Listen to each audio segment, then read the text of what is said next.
Ek praat oor die verlede, nie omdat ek die toekoms wantrou nie. Ek vertrou die toekoms van Afrikaans, want dit is die taal van versoening. Want dit is die enigste taal in Suid-Afrika, met 'n voet in Afrika, en so 'n klein voetjie in Europa. Ek praat oor die toekoms, omdat ek dink ek sekerder is van die toekoms van Afrikaans, as wat ek van die verlede is. Daarom begin ek by die dialekte.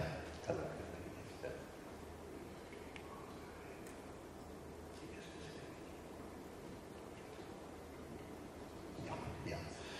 As jy na hierdie skyfie kyk, hier teen 1700 is Afrikaans bly op jou stoel sit 100 jaar oud. En teen hierdie agtergrond in 1700 is daar 3 dialekte van Afrikaans. 'n Khoi-Afrikaans, Slawe-Afrikaans en Vierwoord-Afrikaans.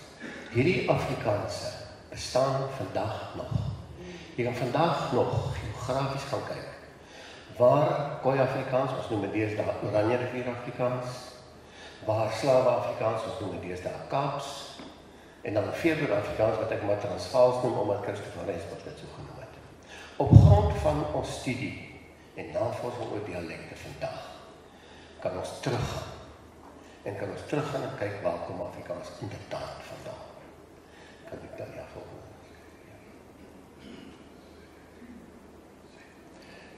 Ek wil net 'n bietjie oor intertaal praat. Intertaal beteken eenvoudig 'n teorie oor, dat ek nou nie oor die diepte daarvan ingaan nie. Dis 'n teorie wat sê wanneer tale in kontak kom met mekaar, dan gebeur dit omtrent altyd dat een van daardie tale om verskillende redes verhef word tot teikentaal. En dan die ander sprekers van ander tale probeer dan, streef daarna om die teikentaal te praat. In ons geval, in die geval van Afrikaans, en ek praat meer as 50 jaar voor die koms van die week. 1595 begin Afrikaans. Hy begin toe Khoi, en onthou, dis nie 'n Khoi-taal nie, dis meer as 'n Khoi-taal. Khoi-tale kom in aanraking met Nederlands, 17e Nederlands, en die omstandighede van kontak maak dat die Khoi handel begin dryf met die skepe wat hier verbykom, en as jy na iemand soos Christopher West of Karl Skuman of Gilomeer kyk, dan sien jy hoeveel skepe daar by die Kaap verbygekom het. Hulle moet, die Nederlanders, of al die skepe, die Portugese natuurlijk ook, moet met die Khoi gesels om vars water, vleis en sulke goed te kry. Hulle praat met hulle kan nie die Khoi, hulle praat nie met hulle kan nie klap, en sê klap, en net eenvoudig nie namaak nie. Hulle probeer dit nie eers nie, maar die Khoi is besig om Nederlands te praat. Dis 'n kontaksituasie. Nederlands word dus die teikentaal. Die Khoi-tale is die brontaal. Die Khoi streef daarna om die teikentaal te praat, om 'n ekonomiese rede uit te werk van die saak.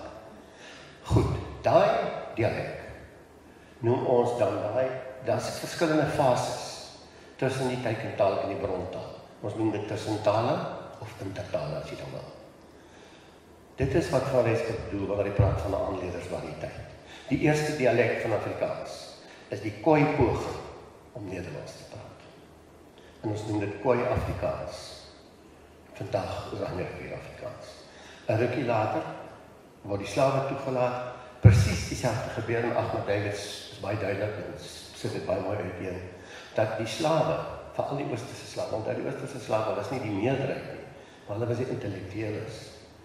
En die slawe streef ook dan na Nederlands, en dit word die tweede dialek, en sy naam is dan Slawe-Afrikaans, vandag Kaaps.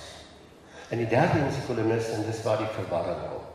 Die koloniste het nie almal Nederlands gepraat nie. Hulle was hoofsaaklik matrose, soldate. Die amptenarij, die Nederlandse amptenarij was verreweg in die minderheid. En daar was nie iets soos 'n standaardtaal, 17e Nederlands nie. Die koloniste het maar met mekaar gepraat en daar ontstaan nog 'n aanleiersvariëteit. Wat ons vandag Transvaalse Afrikaans noem, Vierwoord-Afrikaans. Kan ek nie volg. Afrikaans.com, jou tuiste vir alles oor Afrikaans.